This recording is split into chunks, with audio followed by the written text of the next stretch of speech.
fitimi i mandatit të katërt është një ngjarje historike në aspektin e fitimit të një partie politike në një palë zgjedhje.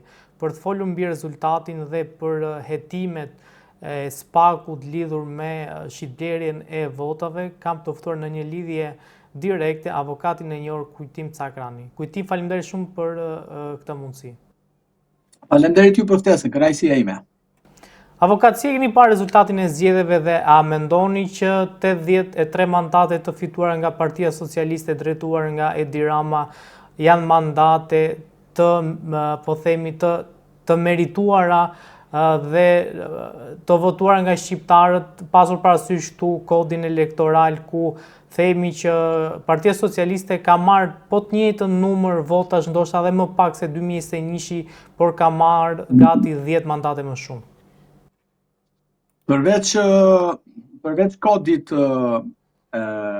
zgjedhor i cili është një dizastër më vete, unë këtë fitore nuk duhet të Edi Ramës mandatin e 4. E kam thënë që ditën e nesërme të 11 majit dhe vazhdoj të këmbgul që kjo ka qenë nuk ka qenë në zgjedhje, këto ka qenë votime. Pra ishin votime të cilat ka qenë në një ose më saktë një terrorizëm elektoral. Një terrorizëm elektoral i cili nuk ka ndodhur ditën e zgjedhjeve, padyshim, ditën e votimeve. Ditën e votimeve ashtu siç edhe në kohën e diktaturës shqiptarët votonin në pamje të parë lirë, me vullnet të plot, me dëshirë, me kënaqësi e kështu me radhë, por në fakt terrori, dhuna psikologjike, fizike bëhej ditë më para. Për të cilën përgatitej pastaj edhe fitoria 99% e Partisë Punës. E njëjta gjë ka ndodhur me zgjedhjet me votimet e 11 majit në Shqipëri. Dhuna psikologjike, fizike, por dhuna terrori të gjithë banorëve, të gjithë atyre që kanë patur një biznes, të gjithë atyre që kanë patur një punë në shtet, të gjithë atyre që kanë patur një iniciativë private, mund të themi, të gjithë atyre që kanë patur një problem me legalizime, të gjithë atyre që kanë patur një problem me shërbimi social, të gjithë atyre që kanë pasur problem me drejtësinë, kanë qenë në një terror dhe kanë qenë të ndikuar që vota duhet të adresohet te Partia Socialiste. Dhe kështu që unë prandaj e kam cilësuar këtë një terrorizëm elektoral.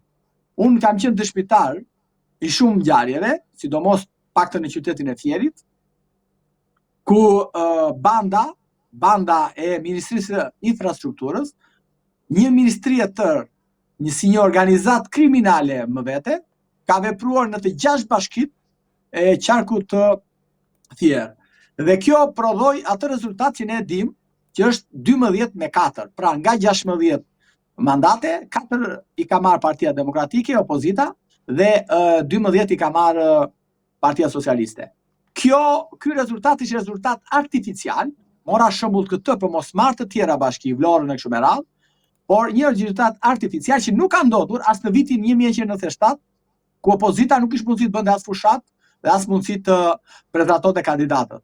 Dhe kështu që kjo është shembull më i qartë i një terrori, një dhune që është përdorur ndaj zgjedhjeve shqiptar. Tani ju duhet të kuptoni edhe një diçka tjetër, ju të mediave, që edhe në 2 dhjetor të vitit 1945, kur janë bërë zgjedhjet pasi instaluar diktatura në Shqipëri, qytetarët kishin 2 mundësi, një kuti të bardhë, një kuti të zezë. Dhe votonin një për frontin dhe një për të pavarurit. Dhe kështu që ata që shkonin të pavarurit, më vonë kishin konsekuenca. Ndërsa ata që shkonin te fronti, pra te partia atko, kishin privilegje. Kjo ka ndodhur përsëri në vitin 2025.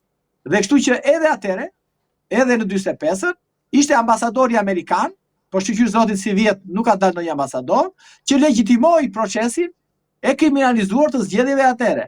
Kështu gjë po vazhdon dhe sot, ku Edi Rama nesër ka thirrur, ose më saktë, ka lënë një datë, dhe kjo është e qëllimshme, datën 16 me njerë pas zgjedhjeve, që të legjitimoj vjedhjen e tij.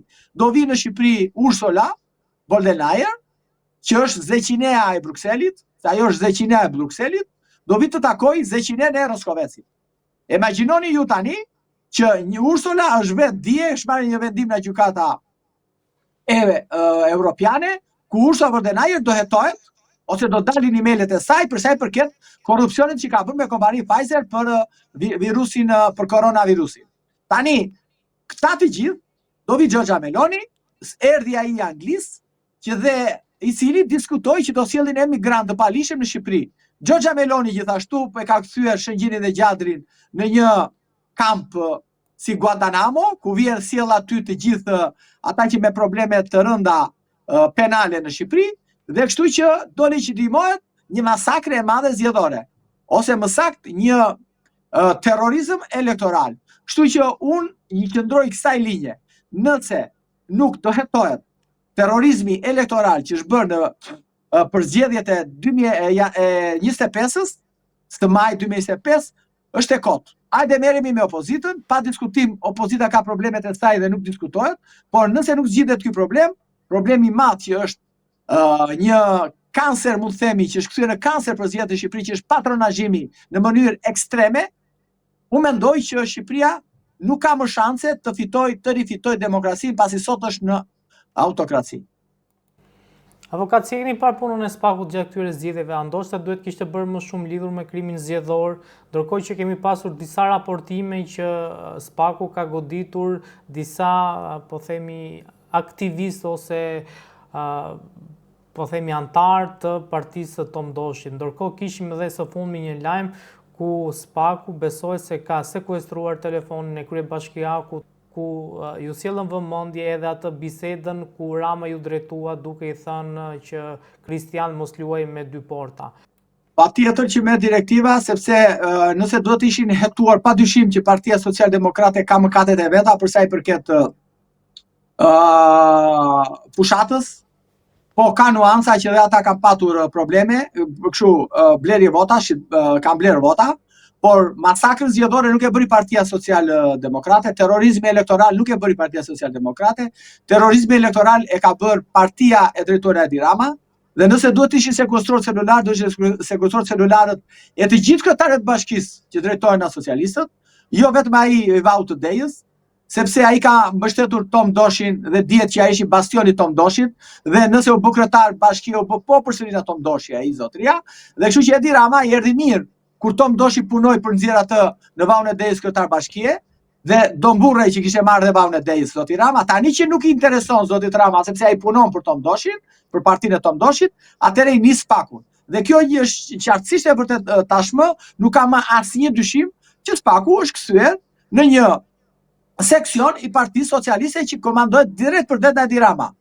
Pra SPAK-u me veprimet që ka bërë si para zgjedhjeve, të cilët nuk arriti dot ajo struktura e posaçme, ajo që bëri dhe platformën për zgjedhjet, nuk arriti dot të evidentonte qoftë një socialist, qoftë një kryetar bashkie, qoftë një punonjës policie, qoftë një punonjës tatimesh, një inuku e inuvi e kështu me radhë, që ishin në shërbim të Partisë Socialiste, tani merret me një kryetar bashkie që për dy mendimin tim, nëse ka ndihmuar Tom Doshin, ka bërë shumë mirë, dhe s'ka ndihmuar Edi Ramën dhe duhet hetohet nga SPAK-u. Ja, prandaj themi ne që SPAK-u u kthye në seksion, ashtu siç ishte edhe BKH-ja bashkë me të, ashtu siç ishte edhe Policia e Shtetit po deshët ju, në një dhe kjo formoi një organizatë të madhe e cila punoi për të mbajtur pushtetin e Edi Rama, madje për të shtuar dhe mandatet atij, dhe kështu që tashmë Edi Rama është në një autokraci, është një autokrat, ku Shqipëria është një autokraci, dhe në autokraci do të kuptojmë që si organi akuzës, ashtu edhe drejtësia gjyqësori, varet gjithmonë autokrati. Nëse ju dini në një vend demokratik, që të jetë demokratik dhe të varet nga kryeministri, ma thoni që dhe unë të heq termin autokraci Shqipërisë, të them që është vend demokratik. Prandaj them që mos i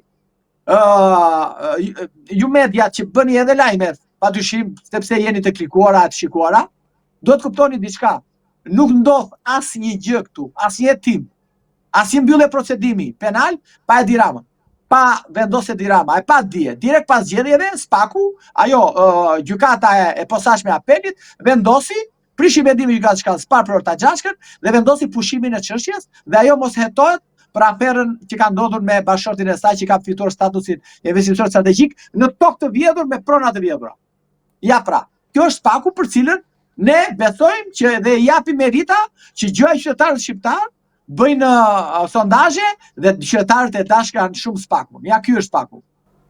Avokat, pse mendoni se ka ardhur përplasja e Edi Ramës me Tom Doshin? Pra pse pikërisht tani? Po sepse ato janë, shiko, në një organizat mafioze kriminale dhe Totorina e nisi me gjithë organizatën, do bashkohesh, do bëj. Pastaj ç'bëri Totorina, filloi ekzekutoi një nga një. Dhe kështu që nuk ka si të ndodhte ndryshe, kur Edi Rama i ekzekuton një nga një. Se nëse ka shpall Tom Doshin non grata Amerika, ka qenë edhe merit e Ramës, ka qenë influencë e Ramës, si përdori, po deshët ty edhe në zgjedhjet e 2021 përdori edhe këtë të Durrësit, pra që ish ministri, që është Lefter Kokër, dhe e përdori, pastaj i tha jep dorëheqje se do të shpall Amerika non grata. Dhe i tha dorëheqje. Të njëjtën gjë ka ndodhur me Tom Doshin dhe me këta. Tom Doshi e kuptoi që Edi Rama nuk i mban njerëzit, i përdor dhe padyshim doli vetëm. Doli të krijonte të shtonte numrin e mandateve, të krijonte një elektorat të vetin, dhe kështu që Edi Ramës nuk i pëlqen, sepse ai merr fundit ai merr votat e Edi Ramës, dhe Edi Rama nuk e do këtë. Nuk e do ta ketë rival, dhe çfarë bën? Përdor Spakun si një kamzhik ose si gjotin për kundërshtarët e tij, brenda partisë, miqt, shokët e tij dhe kështu me radhë. Avokat, kreu i Partisë Demokratike Sali Berisha doli në një konferencë për media duke lajmëruar se Partia Demokratike nuk pajtohet me rezultatin e zgjedhjeve të 11 majit dhe gjithashtu duke thënë se do të nisë një val protestash. Si e keni parë këtë lëvizje dhe a duhet që Partia Demokratike të nisë protestat për mosnjohjen e rezultatit, apo duhet që të nisë një proces të brendshëm të reformimit të saj dhe të luftoj pastaj pas 4 vitesh? Jo, për mua, nëse unë në mendimin tim, si njeri i jashtëm, se kam ndonjë lidhje me Partinë Demokratike në pikpamja funksionale, e posteve apo shu nuk jam as antar madje, them që Partia Demokratike duhet bëj betejën një herë, betejën që të bindi shqiptarët, ndërkombëtarët dhe çdo lloj, dhe madje të shkojë dhe në Senatin Amerikan apo në Kongres dhe Departamenti i Shtetit, të bindi që në Shqipëri është një autokraci elektorale, që në Shqipëri nuk ka patur zgjedhje, ka patur votime, dhe në Shqipëri është një makineri e tërë kriminale që punon sa herë bën zgjedhje si lokale dhe parlamentare, dhe të thotë botës që në Shqipëri kemi një Maduro, si Maduro i Venezuelës, i cili nuk vepron me ato metoda dhe nuk lëshon, ka kapur institucione të cilat i mban ato për të fituar, shtuar mandatet, fituar zgjedhjet, padyshim dhe goditur dhe neutralizuar opozitën. Ajo së pari këtë punë duhet bëj. Padyshim që ka nevojë edhe për një protest brenda vetes, për një pastrim, siç thot zoti Berisha, të shtëpisë një herë, dhe kjo duhet të bërë. Por unë nuk mendoj që është momenti që duhet bërë tani, sepse nëse do merret tani me veten, i bie që të harroj atë çfarë ka ndodhur në 11 maj, dhe kjo do jetë katastrofë tjetër nëse opozita fillon tani merret me veten.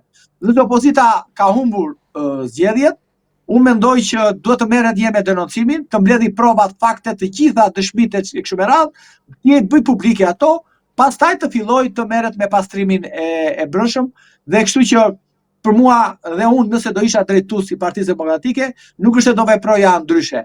Unë nuk jam nga ata që them që humbi opozita për shkak të PD-s, sepse në Shqipëri nuk ishte vetëm PD-ja opozit, kishte edhe parti të reja, kishte njerëz të ri, në ata që ndërrojnë këta analistët terroristë nëpër media, që humbisin mendjen shqiptarëve, i thonë që humbi populli s'kish këtë votonte, jo, populli kish këtë votonte, populli kish 4-5 parti të tjera, 10 parti sa ishin në xhiro, ishin të gjithë të rinj, të gjithë të papërfolur, mund edhe t'i votonte. Nëse nuk donte PD-n, ta ndëshkonte, ta jepte votën atyre. Kështu që mua kjo alibia që duhet reformuar PD-ja se Edi Rama prandaj fiton, më duket më tepër një alibi për të spostuar vëmendjen nga vjedhja e masive dhe terrorizmi elektoral. Avokat, a ju duket e dhimbshme që po themi në listën e mbyllur Partisë Demokratike ka personazhe që nuk kanë shumë kontribut në Partinë Demokratike, qoftë edhe në jetën publike, e ndërkohë në listën e jashtme po luftohet për një vend mes Jorita Tabakut dhe Ilir Ali Mehmetit, doktorit? Shiko, padyshim që pushteti të konsumon. Nuk diskutohet që Partia Demokratike ka njerëz të cilët janë në kryesi në Këshillin Kombëtar kështu me radhë, edhe deputet po deshet ju, që janë konsumuar sepse politika, postet zyrtare, ish zyrtare kështu me radhë të konsumojnë. Nuk diskutohet kjo. Por që ka nevojë për reformim, padyshim që ka nevojë. Ka nevojë për njerëz me integritet, me moral, me besueshmëri te publiku, padyshim që ka. Dhe kjo nuk diskutohet. Dhe publiku padyshim që këto i ka evidentuar, por nuk është kjo humbja kryesore e opozitës. Pra nuk është ky shkaku i opozitës dhe që ti themi tani elektoratit që opozita humbi për këtë arsye. Unë mendoj, thash, që reformimet gjithmonë kur ka dhe zgjedhje apo kur ribën rifreskime në parti, padyshim që duhet të rifreskohen me fytyra të reja. Ka njerëz që neve na duken kur nuk janë në poste drejtuese na duken si njerëz të mirë, të ndershëm, me integritet e kështu me radhë. Po kur ata shkojnë në poste dhe marrin poste publike janë të paaftë ta kryejnë atë detyrë atje, ne i shikojmë gjithmonë ata kur nuk kanë poste publike, por që të shkosh dhe të marrësh një post publik, qoftë në administratë publike, qoftë në administratë lokale, po qoftë edhe në partitë politike, është një përgjegjësi e madhe. Dhe kur kjo bëhet fakt te personat të cilët ne i mendojmë si të, mund të themi, si të mirë, të ndershëm, i do populli kështu me radhë, kur shkojnë atje nuk e justifikojnë faktin. Prandaj them që kjo është një proces, dhe proceset padyshim që kërkojnë kohë dhe morrje, kërkojnë kohë sepse kërkohet një përzgjedhje tek njerëzit. Kërkohet një përzgjedhje e njerëzve me integritet që kanë edhe karta të rregullta pikpamje morale, që kanë karta të rregull edhe në publik, pra me publikun, me komunikimin me publikun, po padyshim pastaj që kanë edhe moralin dhe integritetin, po dhe qëndresën, sepse fundit opozita dhe çdo gjë është qëndres. Dhe nëse këta njerëz të cilët ne glorifikojmë pa i patur në krye, ne si çojmë në krye mund edhe të dështojmë. Prandaj që ky është një proces i cili kërkon kohën, kërkon seleksionim e kështu me radhë. Avokata, besoni që me protestat e nisura nga opozita do shkohet në një presion derisa të vendoset për një qeveri teknike dhe për zgjedhje parakohshme? Shiko, Shqipëria zgjedhje me Edi Ramën nuk bëhen. Unë e kam thënë, vazhdoj të them. Edi Rama është një individ i cili në jetën e tij politike kur nuk ka bërë zgjedhje të lira. Ai kur që kur u bë kryetar bashkie në 2000-shin, dhe deri sot ai individ nuk ka zhvilluar asnjëherë zgjedhje të lira. Dhe bashkit ashtu i ka manipuluar me certifikatat, pastaj filloi me lejet e ndërtimit, një pallat një vot, filloi me 20%, ja mori partinë Fatos Nanos atyre me klanet e tija me të ndërtimit dhe me blerje kështu me radhë. Kështu që Edi Rama nuk ka zgjedhje. Për mua në këndvështrimin tim. Unë mendoj që padyshim opozita ka një detyrë të vështirë që të bëjë një film, kur i thon asaj një dokumentar, të dokumentohen të gjitha vjedhja zgjedhjeve, intimidimi, çdo lloj gjëje, sepse është e papranueshme që ti 2 ditë para zgjedhjeve të falësh gjobat në 10 vitet e fundit, qytetarëve shqiptar, pasi kërdis mirë me gjoba bam pe bam, pastaj çfarë bën kur vinë zgjedhjet, ti fal atyre gjobat dhe të blije votën me 100 euro, siç bleu Edi Rama, të gjithë votën e pensionistëve ju dha atyre një jap para zgjedhjeve, ju dha na 100 euro, dhe kjo quhet blerje votash, dhe shumë veprime të tjera të qeverisë, pushtetit vendor, të gjithë strukturave shtetërore e kështu me radhë. Prandaj që mendoj që opozita duhet të vazhdojë këmbgulin e saj, qoftë protesta apo pa protesta. Dhe kjo është i qëndres, unë nuk e di si mundet ndryshe në demokraci. Nuk lejohet në demokraci, ka një gjë të keqe që nuk lejon armët, të merren armët. Dhe kjo është gjëja për të cilën demokracia e ka këtë të mirë. Por ka dhe atë të keqe në demokracia, që vinë ca palaço nga Europa, ca palaço za zeqine e Brukselit, Ursula do vi takoj zeqinen e Fierit, të bëjmë bisedime dhe të na thonë ne pastaj që ju keni bërë hapa para dhe keni bërë 2 hapa pas pastaj. Dhe kështu që ne mbetemi gjithmonë aty ku kemi qenë. Kështu që prandaj që opozita ka detyrë të vështirë për të jo faktuar se ato janë faktuar tashmë, por për ti çuar ato fakte, prova, dokumentar, të gjitha këto në vendin e dur dhe në kohën dhe në momentin e dur. Avokat, shumë faleminderit. Faleminderit juve.